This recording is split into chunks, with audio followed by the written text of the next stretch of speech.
Hi, we're back. I'm in a cafe just for context, so there might be a little bit of background noise.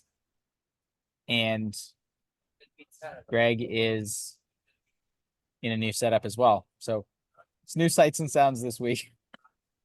I'm in a home office and the kids are home off school today, so there might be a little bit of background noise. All right, but on both of us. But welcome back to we're episode 5 now, right?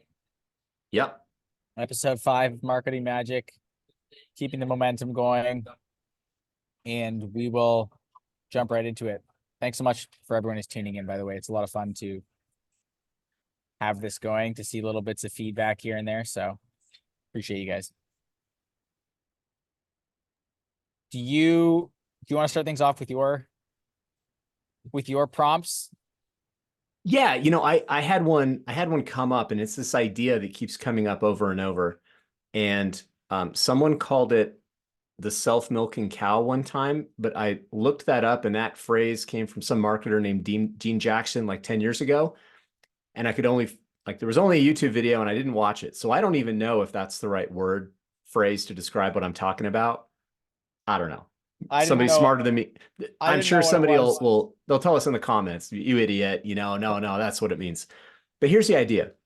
So many of us get stuck in this idea that we have to do X before we can do Y, right? Like usually financially, oh, I got to have this much money in the bank before I do this, because then I have to place the order for that, and so on and so forth. And I want to just shatter that because it's not true. And we can do things out of order in ways that normies just don't even think about. So real quick, I just want to give a quick example of how I did this a couple of years ago. I bought a business a couple of years ago. My wife and I bought a business. It was a small business from someone who was going to shut it down or sell it. Good opportunity for us to pick it up. But they basically wanted like somewhere between $40,000 and $50,000 for it, right? And that was the legitimate valuation based on the numbers we were looking at. And I didn't have the money in the bank, right? But they basically either needed to sell or shut it down. Okay, so they were a motivated seller. So what we worked out, I think what people don't realize is you can just create whatever you want sometimes, right? There's very few rules saying like how you structure deals like this. So what we ended up with is we ended up putting some money down, right? It was like around 10K. And then the previous owners financed the rest of the purchase. But what we did is we spread it out over enough time so that every time a payment was due, the business had already generated more than that amount in profit in operations, right? So the business paid for itself. Now, here's the funniest part. I said we put down 10K, we took control of the assets, started operating, and then sending checks to the previous owner. So what that means is we did not have a whole bunch of cash flow coming directly back to us. We had to operate the business without much coming back in, but it was profitable. It's not like we didn't have to put money in that disappeared. It paid for itself. The funniest part is that when we took control of the assets, one of the assets was the checking account, right? The checking account had $12,000 in it. So how much did I actually pay for this business? I wrote someone a check for $10,000. 3 weeks later, I got back $12,000 cash and had to operate a business that cost me no money, but was acquiring customers. This business, by the way, has a average customer lifetime value of like hundreds and hundreds of dollars. And so obviously now like we own the thing free and clear and we can do whatever we want with it. But the idea is if I had in my head that I needed $50,000 to pick this thing up, like 50K in the bank, the deal would not have happened, right? But the buyer was willing to make a deal. The seller was willing to make a deal. And we made a deal that worked out for everyone. Now, the seller was happy because they basically got to quit and they still got paid for 2 years for doing nothing, which is cool for them. They got paid out for the effort they'd already been put in. So that's the idea. Like you don't need to do X before you can do Y. If you've got two people that are willing to make a deal, you can do anything you want. And there are Other examples of this, like there are tools, there are trainings that we can pay for that pay for themselves within 30 days, right? You pick up a new skill, right? I pay $1,000 to learn something. And then after I learn it, it helps me to make an extra 10 grand in the next 30 days. So how much did that then cost me? I made an extra 9 grand after I learned it. So this ties back into what we mentioned last week about the Dave Ramsey mentality, where like expenses are bad and debt is bad. And for most people, that's probably true. But in the business world, we can pay for something that makes more money than it cost us. Is that actually an expense? That's what I want to throw out there, because like once people flip that switch, there is no limit to what you can do, right? It's just limited by your imagination and creativity and the willingness of deal making of the person on the other side. So I don't know. What are your thoughts on that? Yeah, that's super cool. And there's two ways that I want to touch on that, because I haven't specifically done that in terms of buying like an asset. But what I have done is I have done that with some different courses and programs. And then I'm also experiencing it a little bit with my ecom brand in terms of, so I was talking to my dad the other day, kind of like post our conversation about, debt sometimes being like, something you can leverage and maybe not something that you should treat with like that penny pinching mentality if you're trying to make bigger moves. So I was talking about some credit card stuff and basically saying how you can almost break some of the credit card rules if you can take that money and turn it into something else right away. And that sounds pretty sketchy. And I know there's different like probably programs or people who, have that sort of leverage credit card lifestyle. I don't even know that much about that, but what I do know in my brand and what I've done is that if I know my ads are working and they're profitable and they're turning me, a 2, 3, or even more X return on my ad spend, then it makes sense for me to like dump money into that machine. So what I have done is, and it's not even the most efficient way of lending money, but basically Shopify offers you, they want to lend you money because you pay it back with interest. But I use that, and because you can turn it around in a short enough timeline, that money is like injecting fuel into my business that like makes me more money, even though like I'm paying back what would be considered like maybe even like a premium interest rate. So it's weird because it's kind of just like getting in the game, which is like what I like about what you said with your business. It's like if you look at it like you need to either have the money to put down or know what you're doing like to get going, then you sometimes just can't get in motion. But once you're in motion, sometimes these things that you can kind of navigate and like build your way into something that kind of creates money, not out of thin air, but like almost out of nothing when you didn't have something to immediately put up front. Now, maybe like a more concrete example of that being, you mentioned like courses and things like that, is sometimes I don't necessarily recommend like payment plans, but sometimes if there's something that you want to get into, and if you have a sense that you can start leveraging the skills before you need to remit that full payment, that can be very worthwhile as well. Yeah. There's one actually, this is another example that I'm not sure how this will pay out, but I've started to do this kind of with some events and conferences where I'm not directly sure what's going to happen, and the price tag seems higher than maybe I should be. Like it doesn't maybe make sense for me on like paper to do it. But what I've realized and experienced is that even that, and we talked before about buying access to a room where people are, even that can open up an opportunity literally in one introduction or one relationship where you pay for the event and 10 times over. Maybe that's a big client. Maybe that's access to supply chain.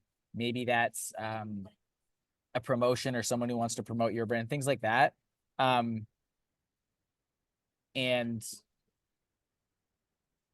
yeah, you don't have the down payment, I guess is what I'm saying. But Yeah. sometimes you can take these risks or set them up in a way that you're not putting all the money up front and start to have access to the upsides before like you fully had to pay for it. Yep. Yep.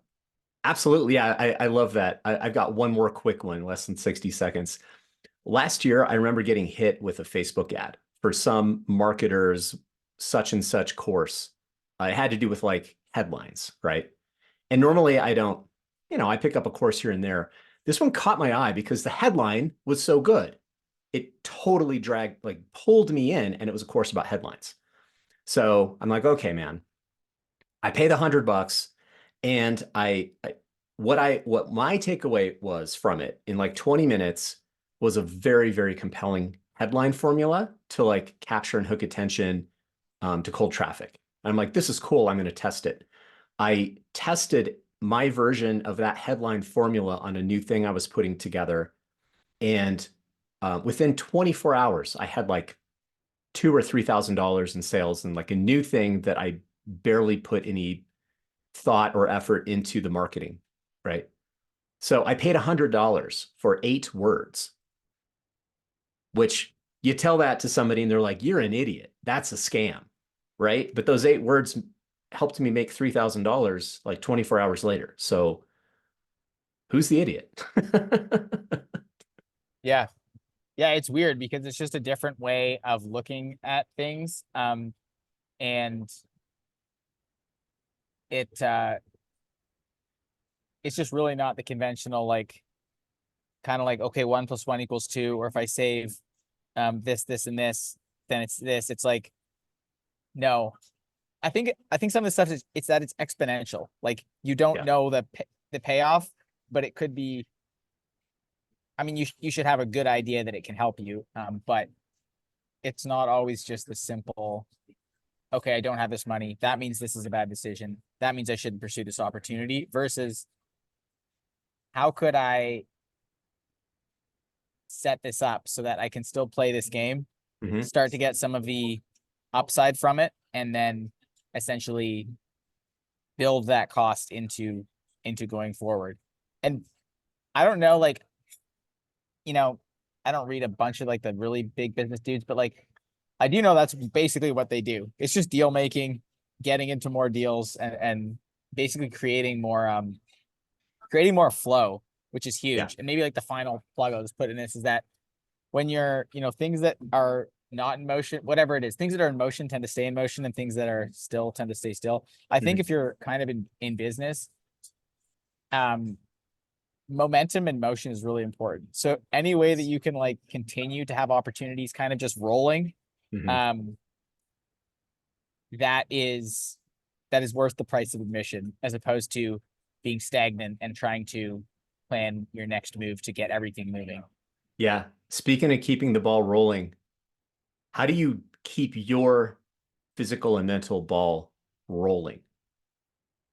Because I know like even on this YouTube channel, you've done some things with like carnivore diet and this and that. And I know about just kind of the trendy stuff in our world, like cold plunges and nootropics and mushroom this and mushroom that, and um, even like microdose psychedelics. There's people out there doing that stuff.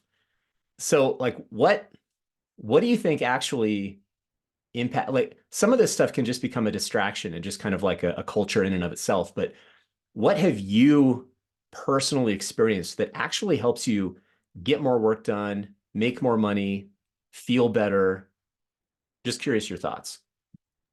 Yeah, good transition. And I love this stuff, and I love experiments. So like you said, I've tried like a lot of these different things, like a lot of people are right now. But like I'd say, okay, the things that have actually helped in a sustained way and like as they pertain to business Mhm. are on like the health side, pretty basic. It's basically like sleep, I think, like is huge. Like just getting good sleep. Um, Once again, it sounds like kind of random, but it's like it's really hard to get anything done if you don't have good sleep. And along with that is like probably drinking. Like I can't really get anything done anymore if I have even the faintest of hangovers. Like I just really struggle to think. Yeah. So I've just observed that where I'm like, oh, or at least if that's going to happen, don't be trying to get stuff done because you won't be able to, or I won't be able to. So it's sleep, drinking, and then uh it's funny as you say that I have 2 caffeinated beverages here um with me, but I love caffeine strategically used to Mhm. really get excited about my work and be in a space where I have just good energy to like whether it's write a new ad or an email, um enjoying that and like not getting to the point where you're, freaking out or anything, but leveraging caffeine. And then aside from that, just time blocking, set a time to do something and then actually just sit down and do it. Because otherwise, and I've done this a lot, you're always optimizing and you never just do anything. So Mhm. that's a short answer because like I love messing around with this stuff, but yeah, time blocking, sleep, Cool. strategic caffeine usage are probably the big ones. But what about you? That's cool. No, I tend to agree with most of that stuff. So, one thing I was going to mention is I call myself carnivore curious. Like I really want to commit to that, but it's hard to do in the context of family life, right? Because they're not going to necessarily jump in on this with me. But when I'm consistently eating red meat, like if that's 80% of my consumption for a couple of days, I have an absolutely different level of energy and clarity of thought. It's crazy. It is crazy. That is the most impactful thing for me. What I will say though is if I have like legitimately bad sleep, that just like ruins everything. So decent sleep, again, I got a bunch of kids, so I don't always get decent sleep. And I suffer when I don't. But just the control of what my diet is. I'm very careful. Like I know the things that I'm going to pay for. You know what I mean? And to your point, alcohol is one of those. I've been reducing alcohol consumption for a couple of years just because it seemed to hit me more and more. But for probably, I think since October, I have not had anything. And I don't know if I'm like done forever, but I think I might be. You know what I mean? Like maybe for my daughter's wedding, I'll have a glass of champagne, but I feel like the cons outweigh the pros for me, like at this stage of my life. It just, dude, it costs me money and time and peace to have one really, really good old fashioned, and it's just like not worth the trade-off anymore. So I would say, Yeah. yeah, elimination of alcohol. I have like of a cup, maybe 2 cups of coffee a day. So I think strategic caffeine, like that's a good point. Um, and then I try a bunch of weird supplements. The weirder the better. And some of those things I feel they kind of do move the needle. And so I've got a few things on reorder. Um, Most of them honestly are like animal based organ type stuff that I'm just really into that world right now. And I just I'm at a different level of effectiveness than I was 2 or 3 years ago when I was doing all the conventional stuff. You know what I mean? Yeah. And I want to jump into that because yeah, I used to be super into carnivore and I'm still probably like 80%. And I think the reason I didn't bring it up is I almost do take for granted, I think the at this point the effect that diet has. So I 100% echo that. And for anyone who's like, especially like in a rut or something, or just feel like you don't have energy or you're trying to have a routine and can't get up, definitely like pull a big lever for your like health, but and probably for your business is trying it something like the carnivore diet or fairly close to it. Because one more point is just that on the sleep thing, you can still get good sleep, but if you're like eating crap before you go to bed or eating stuff that's not good, it can be so hard to drag yourself out of bed the next morning. Whereas one of the biggest and fastest things I noticed when I ate carnivore was the ability to wake up in the morning with alert and with some energy like ready to go. So Yeah. that is huge, especially for someone who's maybe like, yeah, struggling to get some momentum. So I take that for granted now, even though I don't do it strictly, but it's a lever that I'm always aware of to like, okay, if energy's way down, it's like, what does your diet look like? And right away, you can probably identify some things that are Yeah. messing And I with would that. say if for the people who are a little bit curious, but they think eating nothing but meat is crazy, if all you do is quit eating fast food, quit eating at restaurants, and quit eating the crap in the middle of the grocery store, you're still going to feel different. Like if you just, if you're doing like, meat and produce, fruits and vegetables, like they're not my favorite, but if you want to do that, just eliminate all the processed stuff, eliminate all the conventional food source stuff. And there's no way that you're going to not notice a difference. Like most food that people eat is not good for you. It makes you feel like crap. Yeah. And There you that's go. another one. I was a denier for a long time, but it was a massive lever in my life for my mental health, for productivity, for just being excited about stuff in general. So it can sound annoying when people start to say, oh, like maybe eat healthier, but I think becoming aware of foods that directly impact your mood, like a lot of that stuff's like the fast carbs, like you get blood sugar spike and it crashes. It's hard, like that's literally where the norm is that, that afternoon crash. It's like you can't focus, you're falling asleep. It's like you don't have to have that. So that's a that's a big one right there. Not having that is a big deal. Totally. Awesome. I got one last one here that's a little bit of a change of pace, but I just thought I was thinking about just different places where I've picked up value or tidbits of information that are really helpful and have helped make me like a better marketer, kind of just by osmosis. And that's been like being on certain people's email lists. Mhm. And so I wondered if I didn't prep you for this, but if you wanted to share just maybe a couple email lists that you subscribe to, maybe you don't read them all the time, but they kind of keep your marketing mind turning or give you inspiration for whether it's ways to make money, ways to market, ways to think about business. So that's fairly broad, but I know you're Yeah. subscribed to a lot of lists, and I think it's something that can really spark creativity if you've got a few good, email lists that you're on. That's an awesome question. It's funny, every 6 months, I'm going to have a different list. Like my interests kind of change, and there's a very small number of people that I follow all the time. You know who I got to shout out because he freaking blew my mind this morning with his email. His name is George 10. So he is on social media. His handle is Grammar Hippy. And this guy does storytelling and email to generate sales and has a really unique spin on stuff. Very, very aligned with what I try to do inside of my world. This guy sent an email this morning and like there was no offer, there was no buy button, there was no price, there was nothing. He was basically telling, I don't even want to spoil it, but I was like, I can't believe what you just did to me, but I want to buy whatever you're selling. I have no idea what the features are, no idea how much it costs. Please let me buy your thing. That is amazing. It's amazing. So sign up for George Ten's whatever he's doing. It's like mind bending.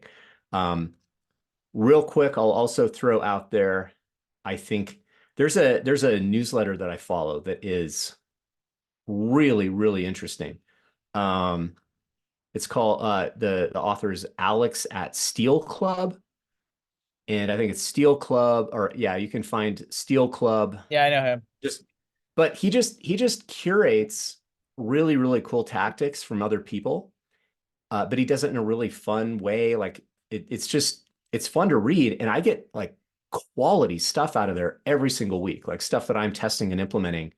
And basically, this guy just finds cool stuff that other people are doing, and then shares it with you, gives you suggestions about how you can implement it and why you might want to. Just one of those things that's just super value packed. So not really like copywriting focused, but very much like audience and monetization tactics, which I think is cool stuff.